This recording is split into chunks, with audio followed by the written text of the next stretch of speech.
ನಮಸ್ತೆ. ನನ್ನ ಹೆಸರು ಬಂಡಿ RCB ಅಂತ ಹೇಳ್ಬಿಟ್ಟು ಈ ಬಿ ಜೆ ಪಿಯವರು ಈ ಒಂದು ಏನು ಉಪಚುನಾವಣೆಯಲ್ಲಿ ಟಿಕೆಟ್ ಘೋಷಣೆ ಮಾಡಿದ್ದಾರಲ್ಲ, ಒಬ್ಬ ಸಾಮಾನ್ಯ ವ್ಯಕ್ತಿಗೆ ಬಿ ಜೆ ಪಿ ಟಿಕೆಟ್ ಕೊಡ್ತಾ ಇದೆ ಅಂತ ಹೇಳ್ಬಿಟ್ಟು ತುಂಬ ಸಂತೋಷ ಆಯಿತು. ಒಂದು ಕಡೆ ಸರಿ ಆಯಿತು, ಯಾರು ಈ ಅಭ್ಯರ್ಥಿ ಅಂತ ಹೇಳ್ಬಿಟ್ಟು ಸ್ವಲ್ಪ ರಿಸರ್ಚ್ ಕೆಲಸ ಮಾಡಿದೆ. ಆಗ ಗೊತ್ತಾಗಿದ್ದೇನು ಗೊತ್ತಾ, ಈ ಅಭ್ಯರ್ಥಿ ಅಂತಕ್ಕಂಥವ್ರು ಹಾಗೂ ಇವರ ತಾಯಿ ಹಾಗೂ ಇವರ ಸಹೋದರ JDS ಮುಖಂಡರು, ಇವರು ಮೂವರು ದಾವಣಗೆರೆ ಉತ್ತರ ಅಸೆಂಬ್ಲಿ ಕ್ಷೇತ್ರದಲ್ಲಿ ವೋಟರ್ ಐ ಡಿ ಹೊಂದಿದ್ದಾರೆ. ಹಾಗೂ ಮಾಯಕೊಂಡ ವಿಧಾನ ಅಸೆಂಬ್ಲಿಯಲ್ಲೂ ವೋಟರ್ ಐ ಡಿ ಹೊಂದಿದ್ದಾರೆ. ಅಲ್ಲಿಗೆ ಜಸ್ಟ್ ಇವರು ಮೂವರನ್ನೇ ತಗೊಳ್ಳೋಣ, ಅಲ್ಲಿಗೆ ಒಂದು ಗಾಡೀಲಿ ಹೋಗಿ ಬರ್ಬೋದು ಓಟ್ ಹಾಕೋಕ್ಕಲ್ವಾ.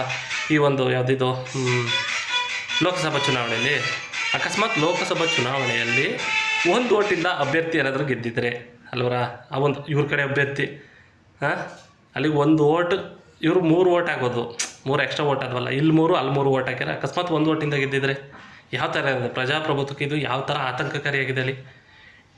ಇದು ಒಂದು ಕ್ರಿಮಿನಲ್ ಅಪರಾಧ. 2 ಕಡೆ ವೋಟರ್ ಐ ಡಿ ಹೊಂದಿರೋದು ಅಫಿಡವಿಟಲ್ಲಿ ಸಲ್ಲಿಸಿದ್ದಾರೆ. ಆ ಅಡ್ರೆಸ್ ವೋಟರ್ ಐ ಡಿ, ಆಮೇಲೆ ವೋಟರ್ ಐ ಡಿ ಅಂದರೆ ಎರಡೂ ಮೆನ್ಷನ್ ಮಾಡಬೇಕಾಯ್ತು ಒಂದು ಅಲ್ವರ.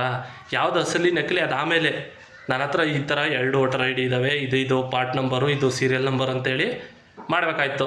ನಾಳೆ ಈ ಕಾಂಗ್ರೆಸ್ನವ್ರಿಗೆ ಏನೋ ಗೊತ್ತಾಗಿ ಏನೇನು ಮಾಡ್ತಾರೆ, ಮೊದಲೇ ಓಟ್ ಚೋರಿ ಅಂತ ಬಡ್ಕೊತಾ ಇದ್ದಾರೆ.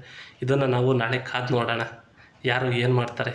ನಾನಾಗಂತ ಹೇಳ್ಬಿಟ್ಟು ನಾನು BJP ಅಗೇನ್ಸ್ಟ್ ಅಲ್ಲ, ಕಾಂಗ್ರೆಸ್ ಪರ ಅಲ್ಲ. ಕಾಂಗ್ರೆಸ್ ಏನು DK ಶಿವಕುಮಾರ್ ಏನು ನಮ್ಮ ಅಪ್ಪನಿದ್ರಿ ಇಲ್ಲ, ನನಗೆ ಯಾರ ಮೇಲೂ ದ್ವೇಷ ಇಲ್ಲ. ನಾನು ಪ್ರಜಾಪ್ರಭುತ್ವದಲ್ಲಿ ನಂಬಿಕೆ ಇಟ್ಕೊಂಡಿರೋನು. ಯಾರು ಗೆದ್ರೇನು, ಒಬ್ಬ ಸಾಮಾನ್ಯ ವ್ಯಕ್ತಿ ಗೆಲ್ತಾನೆ ಅಂತ ತುಂಬ ಸಂತೋಷವಾಗಿದ್ದೆ. ಟಿಕೆಟ್ ಕೊಟ್ಟಿರೋದು ನೋಡಿ ಅವ್ರಿಗೆ. ಬಟ್ ಇದನ್ನು ಸರ್ಚ್ ಮಾಡಿದಾಗ ಅನ್ನಿಸ್ತು ಇದು ಸರಿ ಇಲ್ಲ ಅಂತ. ಆಮೇಲೆ ಟಿ ವಿಲೆಲ್ಲ ಇವರು ಇಂಜಿನಿಯರಿಂಗ್ ಓದಿದ್ದಾರೆ ಅಂತ ತೋರಿಸ್ತಾ ಇದ್ದಾರೆ. ಇವರು ಅಫಿಡವಿಟಲ್ಲಿ ಬರೀ PUC ಮೆನ್ಷನ್ ಮಾಡಿದ್ದಾರೆ. ಮೊನ್ನೆ ಮಾಡಿದ್ದ ಅಫಿಡವಿಟಲ್ಲಿ 3 ಲಕ್ಷ ಸಾಲ ತೋರಿಸಿದ್ರು. ಇವತ್ತು ಸಡನ್ನಾಗಿ 4 ಕೋಟಿ ಸಾಲ ಇದೆ ಅಂತಾರೆ.